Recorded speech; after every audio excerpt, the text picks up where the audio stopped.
সুপ্রিয় দর্শক শ্রোতা, আসসালামু আলাইকুম। বাংলার কৃষি মেশিনারির পক্ষ থেকে সকলকে জানাই সাদর আমন্ত্রণ এবং শুভেচ্ছা। দেশ এবং দেশের বাইরে থেকে যারা আমাদের ভিডিওগুলো দেখছেন, সম্পূর্ণ ভিডিও জুড়ে আমাদের সঙ্গে থাকবেন। দর্শক বন্ধুরা, আপনাদের মাঝে যে মেশিনটি নিয়ে আমরা হাজির হয়েছি, এটা 2 ব্লেড বিশিষ্ট খড় ও ঘাস কাটা ভুট্টা সাইলেজ করার মেশিন। এই মেশিনটিতে ব্যবহার করা হয়েছে পাকা 2 অ্যাঙ্গেল মোটর টুল স্ট্যান্ড সিস্টেম, 1.5 ঘোড়া মোটর, 16 গেজের শিট এবং 4.5 ইঞ্চির ডেলিভারি। এবং এতে আরও ব্যবহার করা হয়েছে 15 দাঁতের পেনিয়াম। এই মেশিনগুলো দিয়ে আপনাদের গরু ও ছাগলের জন্য খড়, ঘাস এবং ভুট্টা সাইলেজ করতে পারবেন।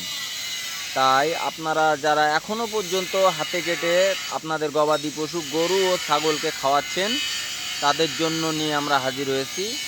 তাই আপনারা আপনাদের চাহিদা অনুযায়ী, প্রয়োজন অনুযায়ী, দরকার অনুযায়ী ছোট, বড়, মিডিয়াম, কাভারযুক্ত এবং কাভার বাদে মেশিনগুলো আমাদের কাছ থেকে পাইকারি মূল্যে সংগ্রহ করতে